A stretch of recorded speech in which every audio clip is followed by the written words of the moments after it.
तुम्हें कितनी बार बताया है, मेरे तैयार होने से पहले मेरा नाश्ता तैयार हो जाना चाहिए। शादी के 25 सालों बाद भी मुझे क्यों बार बार एक ही बात बतानी पड़ती है लता? तुम्हें क्या है, तुम तो आराम से घर पर रहोगी, मुझे काम पर जाना पड़ता है। तुम हो कि हमेशा बेवकूफों जैसी हरकत करती हो। अगर तुम यह जानबूझकर करती हो तो याद रखना, मुझसे बुरा कोई नहीं होगा। आज भी प्रशांत का पारा चढ़ा हुआ था। इन कटु शब्दों में अपना गुस्सा उतारते हुए, गीला तौलिया कुर्सी पर फेंकते हुए प्रशांत गुस्से से लता की तरफ देखने लगा। लता के लिए प्रशांत का यह बेवजह का गुस्सा कोई नई बात नहीं थी।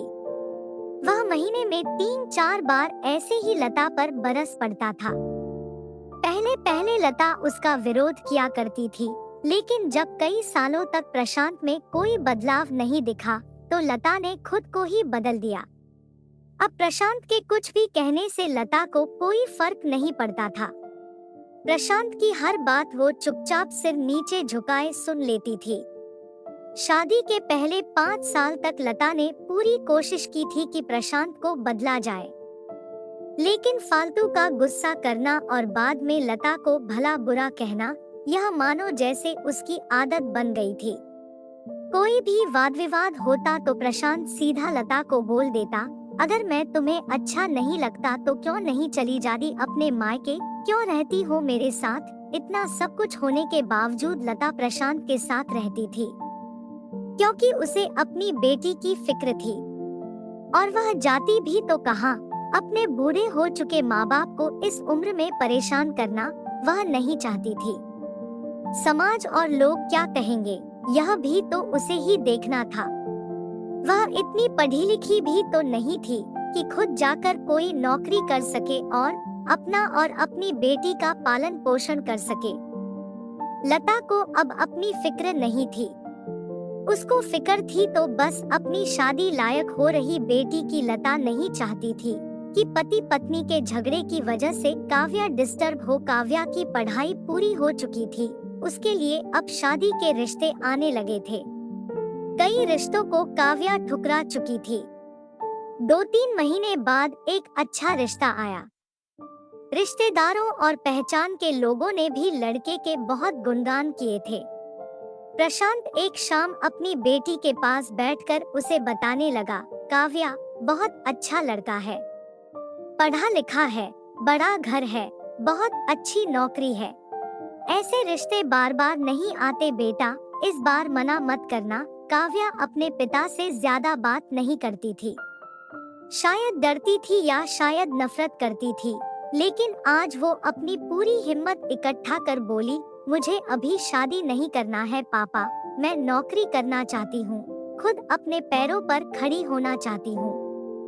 हाँ तो उसमें क्या बड़ी बात है, मैंने लड़के से बात की है, वह तुम्हें किसी बात के लिए नहीं रोकेगा। तुम शादी के बाद भी नौकरी कर सकती हो, वह तुम्हें नौकरी के लिए परमिशन दे देगा। प्रशांत बोला, मेरा नौकरी करना या ना करना उसकी परमिशन पर क्यों डिपेंड रहेगा पापा? काव्या ने पूछा। मैं कह रहा हूँ ना, तुम्हें किसी भी चीज की कमी नहीं होगी वहाँ। ऐसे रिश्ते बार बार नहीं आते, इसे ठुकरा मत, बहुत खुश रहोगी तुम वहाँ। प्रशांत बोला, पापा क्या मैं उतनी ही खुश रहूंगी जितनी मम्मी इस घर में खुश है? काव्या ने तंज कसते हुए कहा। आज तुम्हारी जबान कुछ ज्यादा नहीं चल रही, प्रशांत गुस्से से आंखें बड़ी करते हुए बोला। पापा मुझे शादी ही नहीं करनी है, क्योंकि शादी के बाद अगर वह लड़का आपके जैसा निकला तो मैं क्या करूंगी? मुझे आपके जैसा जीवन साथी नहीं चाहिए जो बिना बात के मुझ पर हमेशा चिल्लाए। मुझे कुछ भी अपनी पसंद का लेना हो तो 10 बार सोचना पड़े कि कहीं वह नाराज ना हो जाए। मेरी तबीयत कैसी भी हो, उसे परवाह ना हो, रोटी थोड़ी सी मोटी बन जाए तो पूरा घर सर पर उठा ले, उसकी चेक बुक ना मिले तो भी मेरा ही दोष निकाले और हर छोटी मोटी बात पर मुझे मायके जाने के लिए कहे। काव्या ने अपना दिल खाली करते हुए पापा से सब कह दिया।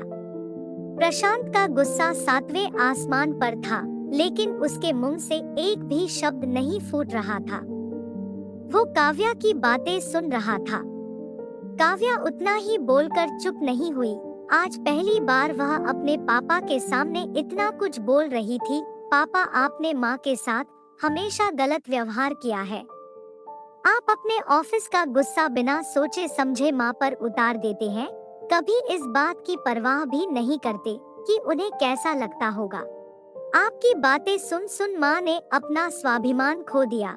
प्रशांत आज पहली बार अपने किए बर्तावों को महसूस कर पा रहा था।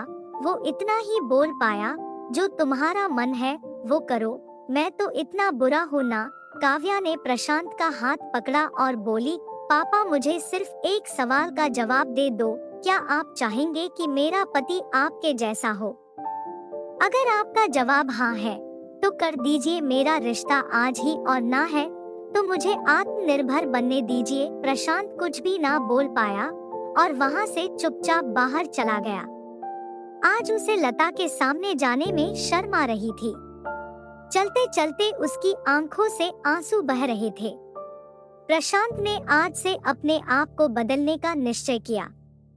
अगले दिन से लता ने अपने पति में काफी बदलाव देखा। वह सोचने लगी कि जो हिम्मत काव्या ने दिखाई है, वह हिम्मत अगर मैं पहले ही दिखा देती तो शायद आज परिस्थिति कुछ और होती। अब काव्या पढ़ लिख कर अच्छी नौकरी करने लगी थी और 3 साल बाद उसके लिए एक अच्छा रिश्ता आया और उसकी विदाई पर प्रशांत बोला, बेटा तू हमेशा खुश रहेगी क्योंकि तेरा पति तेरे बाप जैसा नहीं है। प्रशांत की यह बात सुनकर लता और काव्या की आंखों से आंसू बहने लगे। दोस्तों, हमारे समाज में औरतों को भले ही देवी का दर्जा दिया जाता है, लेकिन वह स्वतंत्रता नहीं दी जाती जो उन्हें देनी चाहिए। उन्हें बचपन से ही बताया जाता है कि वह पराया धन है। स्कूल से आने में देर हो जाए तो पिटाई मिलती है। मोबाइल पर बातें करते हुए दिख जाए या खिड़की से झांकते हुए दिख जाए तो शक किया जाता है। माँ बाप का घर तुम्हारा नहीं है, पति का घर ही तुम्हारा घर है। जीवन भर यह बातें बता बता कर उन्हें ससुराल भेज दिया जाता है और एक दिन किसी छोटे मोटे झगड़े में ससुराल वालों से उन्हें सुनना पड़ता है कि इस घर को छोड़ दो और मायके चली जाओ। अब आप ही कमेंट करके बताओ दोस्तों कि स्त्रियों का सच्चा घर कौन सा, आखिरकार वह किस घर को अपना कहें।